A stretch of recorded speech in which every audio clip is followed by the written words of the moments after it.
This is the 2025 Women's Swimwear case study where we generated over 1.3 million in new customer sales from meta ads in 10 months, so January 1st to October 23rd, 2005, with our bestseller ad strategy. Right? It's a strategy that goes against what most people say you should do, but actually grew this brand rapidly and many other swimwear and fashion brands we work with, and I'll share their names, some of their names below. First and foremost, here is proof of results from the ad account. So you can see January 1st to October 23rd, 2025. Here is the total sales generated from new customers, like 1.3 million, right? I'm Brandon, one of the co-founders of Digiceptual, and we specialize in scaling fashion brands for over 5 years, including swimwear. Some of the swimwear brands we scale are JMP The Label, Stonefox Swim, Toast Swim, Janssen Swim, Lips and Honey, and Sauvage Wear. Right? And some other fashion brands we scale are Nonchalant Label, Alex of Bohemia, Rusha, Alice in New York, The Doll's House, Misha and Puff, Nana Jacqueline, and many more, right? These are just some of them. And over 20 fashion brand founders, including swimwear founders, made video testimonials for us on their results and experience. For example, from JMP The Label, right? Here's Alice in New York. She's Ala, The Doll's House, Nonchalant Label. So you can see we know what we are talking about and what we do works, because most people out there like to promise you the sun, moon, stars, and everything in between, but then they can't fulfill any of their promises. Instead, we lead with results and undeniable proof first, no hyped up empty promises like those you get every day in your inbox, so you know it's honest and authentic. First, I'll quickly share our approach to ads that actually grows swimwear brands, and then I'll go into how we do that in the campaigns, ads, what creatives we use that actually work, etc. And I'll share some of them to execute our approach. So our ad approach is 100% focused on getting new customers profitably into the brand, which means we don't do any remarketing or retargeting to the brand's existing customers at all. The reason why is because the brand is already doing that with other channels like email, SMS, etc. So we also do that with ads. It inflates the ROAS because obviously getting an existing customers to buy doesn't take much ad spend. The founder that thinks ads are doing good, but in reality they are not, because it eventually leads to stagnation. Now the founder is confused because on paper the ROAS looks good, quote unquote, but he or she doesn't know why the brand isn't growing. The brand isn't growing because it's mostly existing customers buying repeatedly and there's not enough new customers buying. So at a certain point, the amount of growth and sales a brand can get is capped. By focusing on getting new customers into the brand with ads, the brand's growth is uncapped because there's always someone who doesn't know the brand yet, which means there's always someone who can become a new customer. So with this approach, the brand is experiencing sales growth from the new customers coming in, and a result of that, a percentage of those new customers will become new repeat customers from the brand's own remarketing. So now the brand is also experiencing more sales growth from them. With this approach, it also means our goal isn't to get the highest ROAS possible, because that can be easily done by inflating ROAS with retargeting. Instead, our goal is to get new customers profitably. Small differences in goals, big differences in growth. To do that, we calculate what are the online variable costs associated with the sale. And then we're able to project what kind of ROAS we need to scale at to make sure those costs are covered, ad spend is covered, our fee is covered, and they are profitable afterwards. Then depending how aggressive they want to scale on new customers and grow, we can go lower on the ROAS and push more volume as long as it remains profitable as defined above. Right? So this swimwear brand prefers to be more aggressive. So while this ROAS 2.89 within these 10 months in 2025 may seem low and quote unquote bad to most, it's profitable for this brand, and they are experiencing the kind of growth most swimwear brands dream of because of the sheer volume of new customers they are getting while being profitable on the first purchase. And side note, we're aware that when fall hits, like in the season, the swim market naturally goes down. So that does have an effect on ROAS too, so we factor that in. So that is our approach that actually grows swimwear brands. Now I'll go into how we execute that. So from a funnel perspective, on average, 96% of the ad spend is targeting new audiences at the top of funnel to convert them TOF, to convert them into new customers. And 4% of the ad spend is on targeting new audiences at the middle of funnel, MOF, who engage the brand but haven't bought yet to convert them into new customers. Right. So in the ad account, this is how we segment audiences so that Meta knows who is an engaged audience and who are existing customers. So then we can target engaged audiences properly and exclude all existing customers in the campaigns. Without proper segmentation, Meta will just remarket and retarget your existing customers because their interests are you spending more money on their platform. So if you see ROAS and engagement are high, naturally you will spend more money on their platform. It doesn't matter to Meta where the ROAS is coming from, as long as you're paying, right? That's why you need to give Meta the proper segmentation. So for this brand, here's how we segment the engaged audience, right?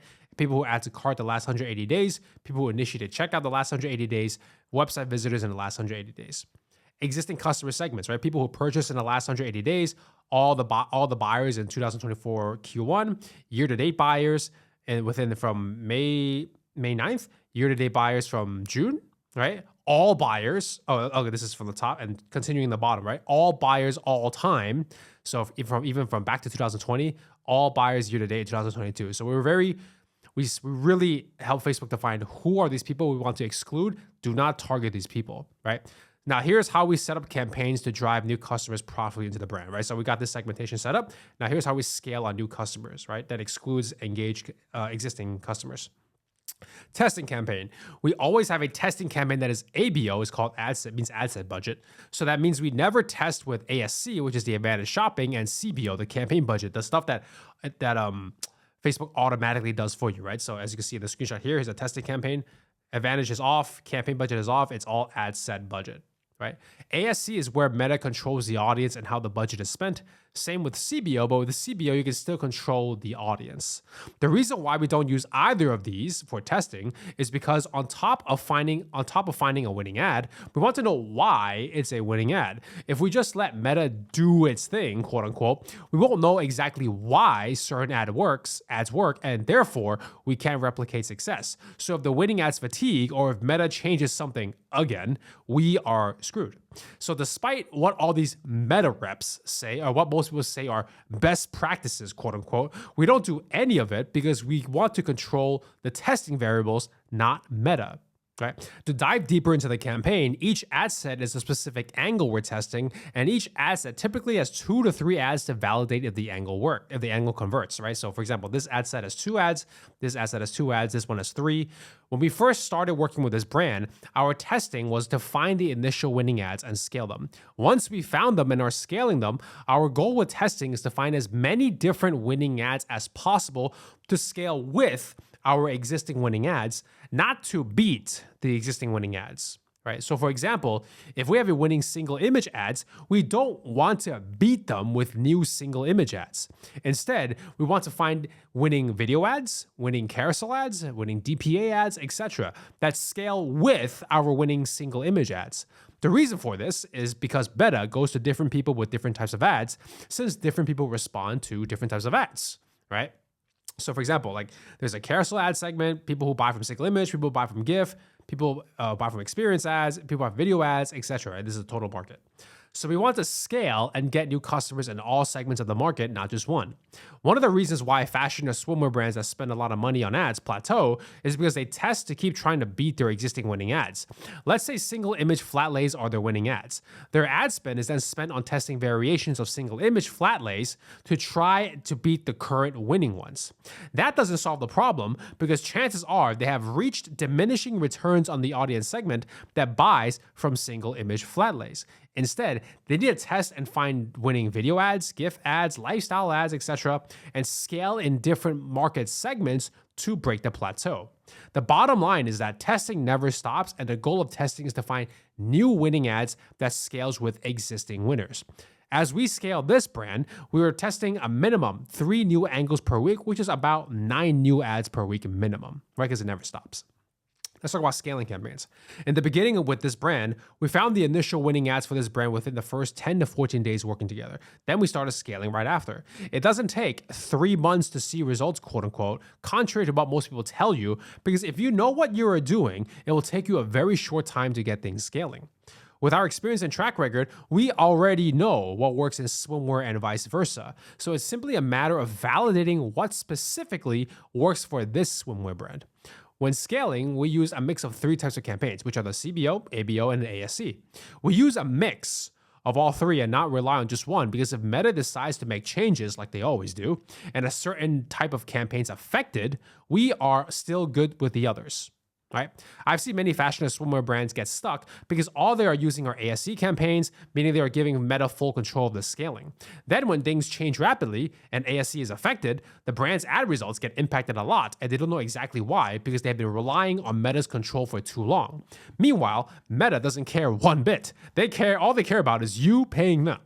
This narrative of letting Meta have all the control is only true to a certain extent.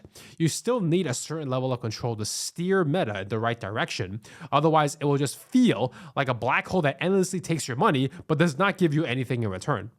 So for example, we use this ABO campaign to scale early on. Just to zoom in so you can see the results here. Like for example, this one, and in the lifetime, in the date range, we spent like 23K. This one got a 3.62 at an 84K return, right? So you can see like ad set budget, right? Scale, right? Same campaign, ad set budget, 2 to 3 ads per ad set, like that. We've used a CBO campaign. This one, we spent 97.6K, 2.67 ROAS, 261K in return from new customers. And right now, our top scaling campaigns are ASC and CBO. So the ASC campaign has been working all year round. So this one has spent 53.6K, 3.53 ROAS at 109K return, along with the CBO campaign we still have about, which is this has spent 133,000, 2.78, 371K return. Right. One of the best types of ads that converts new customers consistently in swimwear and fashion are DPA, which is dynamic product. Example of one, right? So let me zoom in again.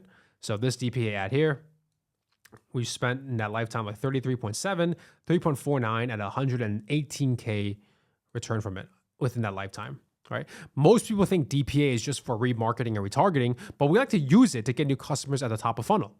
Swimwear and fashion in general is about aesthetics. So if people like what they see, they will buy. Now, how do you know what people like to see that will get them to buy? The simple answer is we use the brand's bestseller products because they already have demand in the market, hence why they are bestsellers. So we use that demand to drive more new customers in with DPA ads and many other ads we use as well. Now let's talk about creatives. For swimwear and fashion, simple product shots or lifestyle shots that clearly show the best sellers is what gets new customers. We don't need any fancy editorials, runway shows, glamorous photo shoots, or even UGC ads because one, it doesn't feel relatable and authentic. Two, they are expensive in terms of time, money, and energy to make, which means it's not scalable.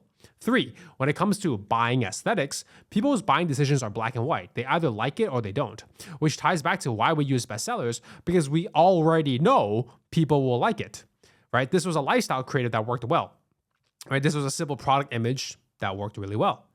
Both of them are simple and both of them advertise one of the brand's bestseller products, right? You can see there's the front and there's the back, right? Two different creatives, but it's the same bestseller product. That's why they have been scaling for over a year. Let's talk about landing pages. So we either send new traffic to certain collection pages or the homepage. These are the two pages that convert best for this swimwear brand and also other swimwear fashion brands we work with. It sounds counterintuitive because you think sending them to a product page makes the most sense. Most experts, quote unquote, say this too. But in fashion, new traffic doesn't like to be boxed into a strict funnel. They like to click around and shop similar to how they would behave in a physical store. So even though someone may see one product from the ad, but they end up buying a different product, it doesn't matter because all that matters is they converted profitably and became a new customer of the brand. The collection page that converts best are bestsellers or new arrivals. Here's an example below, right? So this ad redirects to new arrivals. In these collection pages, the best sellers are always at the beginning of the page. This is obviously done on purpose because they are bestsellers. This applies for the new arrivals collection page too. Even though the bestsellers may not actually be new arrivals, quote unquote, because okay, hold on. Let me rephrase that. This applies to the new arrivals collection page, even though the bestseller page may not actually be new arrivals, because to a new person, everything is new. So it doesn't matter if the bestsellers is 1 or 2 years old, right? We are here to convert new customers profitably. That's all that matters, right? And so in summary, our ad strategy is about getting new customers profitably, not getting outrageous ROAS, because we're here to grow the brand's online sales month over month, not retarget, look good on paper, but stagnate their growth. Right? This swimwear brand wanted aggressive new customer growth, so they were willing to go to a lower ROAS, but it was still profitable because we know what ROAS we have to be above to stay profitable. right? We do this by spending on average 96% of the ad spend on targeting new audiences at the top of funnel to convert them into new customers.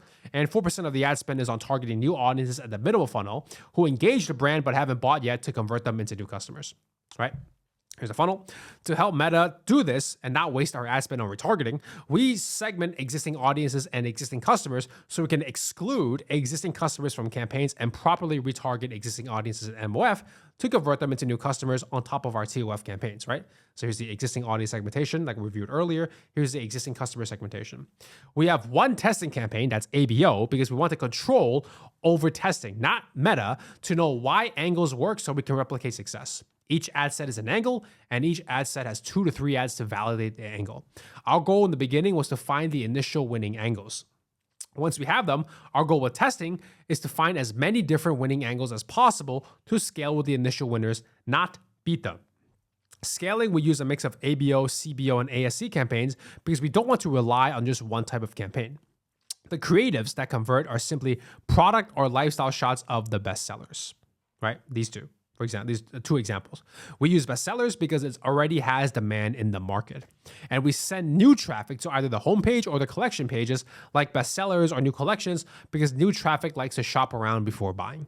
That's how we generated over 1.3 million in sales from new customers on Meta ads that helped the swimwear brand rapidly grow month over month while being profitable, right? This is the result from the ads.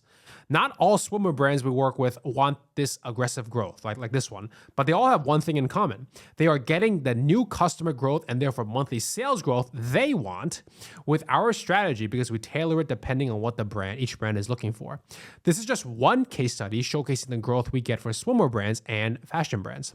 And you can see over 20 swimwear and fashion brand founders like you sharing their results and experience with it. So it's not just me saying that it works. What we do works, right?